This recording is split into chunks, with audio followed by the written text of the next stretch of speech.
Welcome, good morning all dear student. If you are new to this channel then subscribe and press the bell icon. बच्चों, आप देख रहे हैं विज्ञान एवं प्रौद्योगिकी कक्षा 8 की पाठ्य पुस्तक हम लेके आए हुए हैं।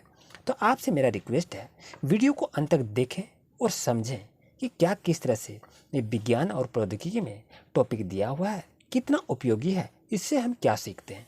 आइए क्लास को शुरू करते हैं। आप देख रहे हैं ये क्लास 8 की विज्ञान पाठ्य पुस्तक है। आइए क्लास शुरू करते हैं। बच्चों देख रहे हैं यहाँ पर क्या लिखा है, कोशिका, जिसको इंग्लिश में कहते हैं सेल। क्या कहता है, आप अपने आसपास सजीवों को देखते हैं, पेड़ पौधे घास में रेंगते हुए, कुछ कीड़े पशु पक्षी आदि को देखते हैं। तो सबका निर्माण कैसे होता है? कोशिका से होता है। तो इसके बारे में देखें। आपने विभिन्न प्रकार के मकानों एवं बड़े बड़े भवनों को भी देखा होगा। इसका कहने का मतलब ये होता है कि मकान कैसे बनता है। मकान आपका ईंट से बनता है। उसी तरह मेरा ये शरीर कैसे बना? मेरा ये शरीर कोशिका के द्वारा बना हुआ है। ये देने का मतलब ये होता है, ये ईंटा की दीवार है। तो जिस तरह ईंट को जोड़ते जोड़ते एक बिल्डिंग बनता है, एक दीवार बनता है, उसी तरह मेरे शरीर को निर्माण करने के लिए क्या होती है? कोशिका की आवश्यकता होती है। बच्चों आप देख रहे हैं कोशिकाओं की खोज किसने किया था? तो कोशिका का खोज, यहाँ देखिए बच्चों, ये क्वेश्चन छिपा हुआ है कि सर्वप्रथम अंग्रेज वैज्ञानिक रॉबर्ट हुक ने 1665 ईस्वी में साधारण सूक्ष्मदर्शी की सहायता से बोतल की कॉर्क की एक पतली परत का अध्ययन किया। यानी रॉबर्ट हुक ने सर्वप्रथम कोशिका का खोज किया था। इसे याद रखिएगा, ये परीक्षा के दृष्टिकोण से बच्चों ये काफ़ी महत्वपूर्ण है, इसे याद रखना है।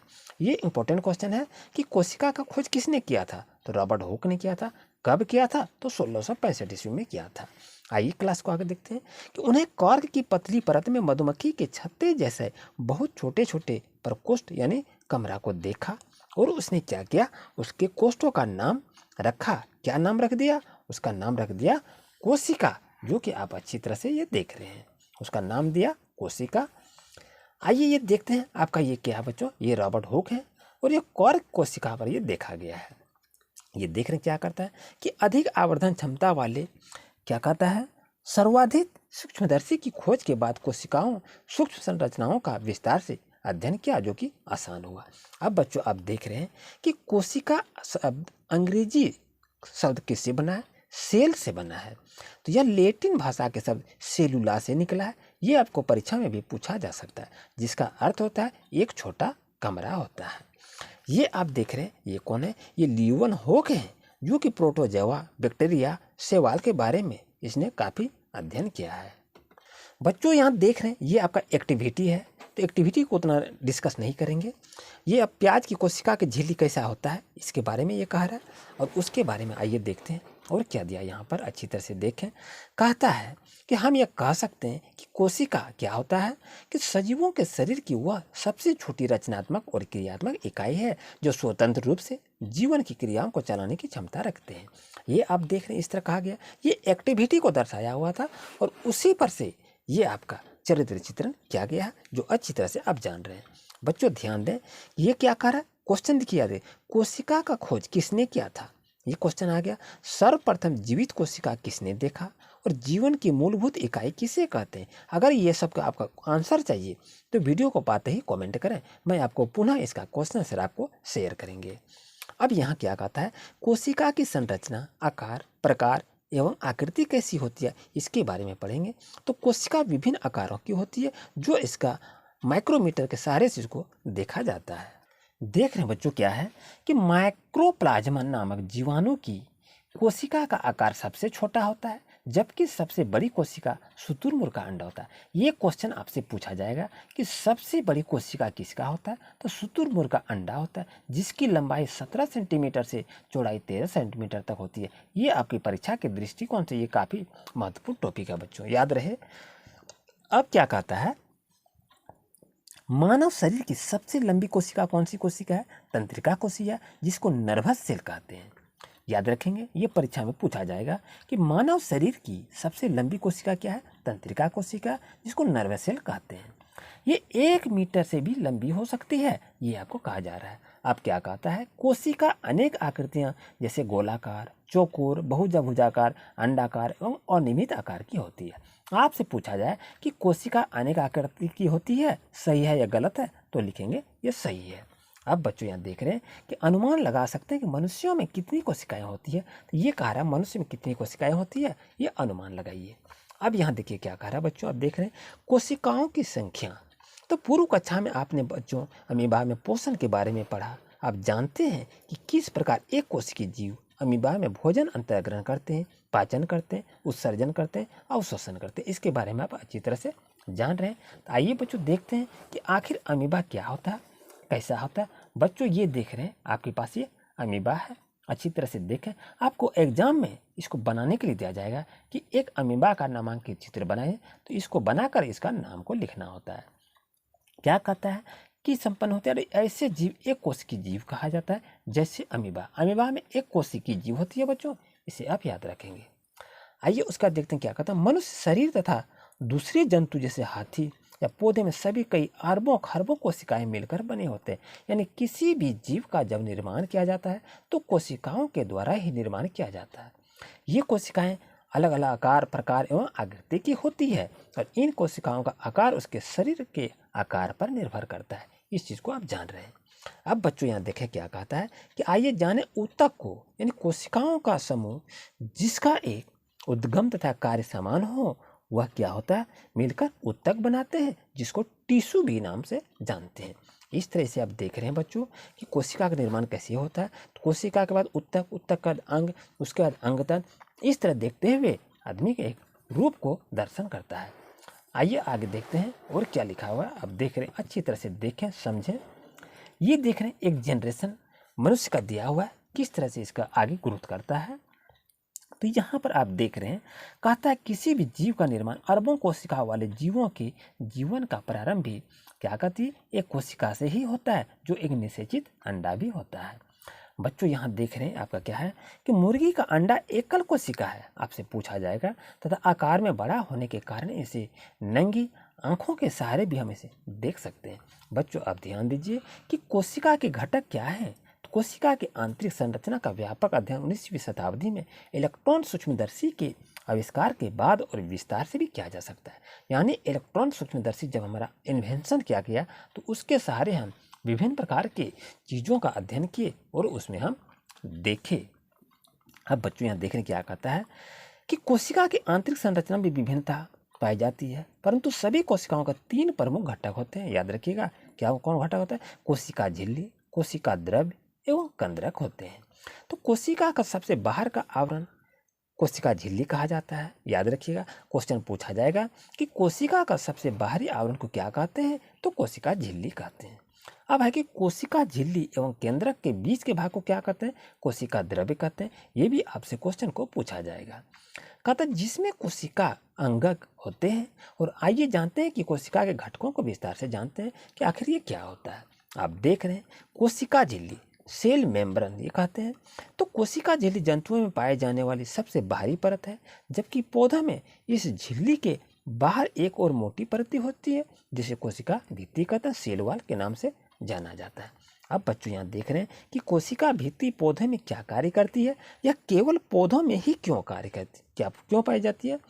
तो यहाँ क्या कह रहा है कि कोशिका झिल्ली के कार्य। अब देख रहे हैं कोशिका झिल्ली के क्या कार्य होते हैं। तो कोशिका झिल्ली जिसे प्लाज्मा झिल्ली भी कहते हैं, जिससे छिद्र युक्त होती है, और यह क्या होता है, ऐच्छिक पदार्थों को अंदर आने या हानिकारक पदार्थों को बाहर निकालने देती है, इसलिए इसे रचनात्मक पारेगम भी इसे कहा जाता है। बच्चों यहाँ पर देख रहे हैं आपका क्या है कि कोशिका झिल्ली एक कोशिका को दूसरी कोशिका से अलग करती है। आप देख रहे हैं ये आपका कोशिका का चित्र है। ये आपको बच्चों परीक्षा में बनाने के लिए आएगा कि नामांकित चित्र करें, कोशिका का नामांकित चित्र करें, तो इस तरह से को बनाएंगे। आइए देखते हैं कोशिका द्रव क्या होता है। यह एक जेली जैसा पदार्थ है जो कोशिका झिल्ली और केंद्रक के बीच में पाया जाता है, और यह दानेदार, अर्ध तरल तथा अपारदर्शक होता है। इसमें विभिन्न कोशिका अंगक कोशिकांग होते हैं, जैसे माइटोकॉन्ड्रिया, गोल्गी, राइबोसोम, हरित लवक, रसदानी आदि पाए जाते हैं, जो कि ये सब क्या है, ये कोशिका द्रव के नाम है। इसे याद रखिएगा, ये परीक्षा के दृष्टिकोण से काफी महत्वपूर्ण है। क्वेश्चन यहाँ देख रहे हैं क्या करें, केंद्रक। तो केंद्रक क्या था, यह कोशिका का सजीव संगठक है, जो प्रायः कोशिका के मध्य में स्थित होता है, पर पौधों में मध्य से थोड़ा हटकर होता है। देखिए कोशिका जीव में कैसे होता है और ये पेड़ पौधे में कैसे होता है, दोनों में डिफरेंस को बताया जा रहा है। लिखा है साधारणतः केंद्रक गोलाकार होता है तथा एक कोशिका में प्राय एक ही केंद्रक होते हैं। इस चीज़ को याद रखिएगा। आप देख रहे हैं बच्चों, ये क्या है, ये केंद्रक का चित्र है, आप अच्छी तरह से देखें। और यहाँ क्या कह रहा है कि सभी पूर्ण विकसित कोशिकाओं में विकसित केंद्रक पाया जाता है जो दोहरी केंद्रक झिल्ली होते हैं उसे घिरा हुआ रहता है, और केंद्रक झिल्ली के अंदर केंद्रक द्रव पाया जाता है। ये भी क्वेश्चन आपसे पूछा जाएगा। और केंद्रक रंध्रों के द्वारा केंद्रक द्रव तथा कोशिका द्रव के बीच में विभिन्न पदार्थ का आदान प्रदान होता है, और ये कोशिका द्रव तथा केंद्रक द्रव के सम्मिलित रूप में इसे जीव द्रव के नाम से इसे जाना जाता है। बच्चों देख रहे हैं क्या है कि जीव द्रव को जीवन का भौतिक आधार कहा जाता है, क्योंकि जीवन की सारी क्रियाएं इसी पर निर्भर होती है। किस पर? जीव द्रव पर निर्भर होती है। बच्चों अब बताएंगे कि कोशिका के 3 प्रमुख घटक कौन से हैं। पौधे में पाए जाने वाले सबसे बाहरी परत का नाम क्या है? कोशिका द्रव में पाए जाने वाली कोशिका के अंगक का नाम क्या है? अगर इसका आपका आंसर चाहिए तो कमेंट में अवश्य बताएं, मैं आपको पुनः इसका रिपीट करके क्वेश्चन आंसर बता देंगे। आइए देखते हैं क्या है कि केंद्रिका या केंद्रिका के सूत्र या गुणसूत्र क्या होते हैं, उसके बारे में देखते हैं। कहता उच्च आवर्धन क्षमता वाले सूक्ष्मदर्शी द्वारा देखने पर हमें केंद्रक के अंदर एक छोटी संघना संरचना दिखाई देती है जिसको केंद्रिका कहते हैं, यानी केंद्रिका की ये परिभाषा बताई हुई है। अब यहाँ कहता है इसके अतिरिक्त केंद्रक में धागे के समान संरचना होती है और यह आनुवंशिक गुणों जनक से पीढ़ी दर पीढ़ी स्थानांतरित होते हैं जिसको गुणसूत्र के नाम से इसे जाना जाता है। इस तरह से बच्चों आप देखें कि आखिर ये गुणसूत्र क्या होता है, इसके बारे में अच्छी तरह से आप देखें। और ये देख रहे हैं आपके मनुष्य के गाल के भीतरी भाग की कोशिकाएं कैसी होती है, ये आपका गाल के अंदर की भाग है। इस तरह से आप देखें कि इसका क्या अवलोकन किया जाता है, कैसे इसका कोशिका के साथ संबंध होता है, इसके बारे में बताया जा रहा है। अब कह रहा है कोशिका भित्ति पौधे कोशिका में ही क्यों होती है, तो पौधे चल नहीं सकते हैं, इसलिए ताप में परिवर्तन, तीव्र गति से चलने वाली वायु, वायुमंडलीय नमी आदि में परिवर्तन से सुरक्षा के लिए ही पौधे की कोशिका झिल्ली की एक बाहर के मोटी परत होती है। बच्चों देख रहे हैं क्या है कि पौधे और जंतु कोशिका की तुलना, ये देखिए आपका क्या है, ये आपका जंतु कोशिका है, ये आपका पादप कोशिका है, और दोनों में तुलना करना है कि आखिर इसमें क्या पाया जाता है जंतु कोशिका में और पादप कोशिका में क्या पाया जाता है। ये इसे याद रखेंगे, ये परीक्षा में ये क्वेश्चन आपसे पूछा जाएगा बच्चों। आइए चलिए देखते हैं कुछ अब अंतिम में हमने क्या सीखा। बच्चों ये देखें, कोशिका सभी जीव की संरचनात्मक और क्रियात्मक इकाई है, इसे याद रखिएगा। और रॉबर्ट हुक ने 1665 ईस्वी में सर्वप्रथम कोशिका का खोज किया था। कोशिका के 3 मुख्य संगठक क्या है? कोशिका झिल्ली, कोशिका द्रव एवं कंदरक। और यहाँ देख रहे हैं क्या है कि कोशिका भित्ति एवं क्लोरोप्लास्ट सिर्फ पौधों में ही पाया जाता है। यहाँ से लेकर यहाँ तक बच्चों एक नज़र से इसको याद रखेंगे, ये आपसे परीक्षा में पूछा जाएगा। आइए अब क्वेश्चन को आगे देखते हैं। यहाँ पर क्या लिखा है कि अभ्यास दिया हुआ है कि एक कोशिकी जीव में एक ही कोशिका होती है, ये सही है या गलत है, आपको बताना है। बच्चों देख रहे हैं आपका क्वेश्चन क्या है कि सही और गलत का चिन्ह लगाइए। 1 2 3 4 5 6 क्वेश्चन है, सही और गलत का चिन्ह लगाना है। तो क्या कहता है, एक कोशिकी जीव में एक ही कोशिका होती है, हाँ ये बात सही है। यहाँ क्या करेंगे, इसको सही का निशान लगाइए। 2 में है रक्त कोशिका शाखान्वित होती है, क्या ये सही है या गलत है? ये आपका गलत है, तो यहाँ क्या करेंगे, गलत का चिन्ह लगाएंगे। 3 नंबर में किसी जीव की मूल संरचना अंग है, ये सही है या गलत है? ये सरासर गलत है, तो गलत का चिन्ह लगा दीजिए। अब देखते हैं 4 नंबर में क्या कह रहा है कि अमीबा की आकृति अनियमित होती है, हाँ अनियमित यानी अमीबा किसी आकार की नहीं होती है, तो इसलिए ये आपका सही होगा। आइए देखते हैं 5वां क्वेश्चन, सबसे बड़ी कोशिका शुतुरमुर्ग का अंडा होता है, हाँ ये तो सही है, सबसे बड़ा अंडा इसी का होता है, तो ये आपका सही है। 6ठा क्वेश्चन को देख रहे हैं क्या है कि पौधे की कोशिकाओं में अपेक्षाकृत बड़ी रिक्तिका पाई जाती है, क्या ये सही है या गलत है? ये आपका सही है, यहाँ क्या करेंगे, सही का निशान लगाएंगे। उम्मीद है आपको अच्छी तरह समझ में आ गया होगा। आइए देखते हैं अब सही और गलत का यहाँ पर विकल्प चुनना है। सही विकल्प को रेखांकित कीजिए, तो बताइए क्या होगा। तो केंद्रक में कौन सा द्रव पाया जाता है? ऑप्शन है केंद्रक द्रव्य, केंद्रिका द्रव्य, कोशिका द्रव्य या रसदानी। ये 4 ऑप्शन आपके पास है, सही ऑप्शन को चुनना है। कौन सा ऑप्शन सही होगा? तो केंद्रक द्रव इज करेक्ट आंसर, आपका होगा कौन नंबर, ये आपका सही आंसर होगा।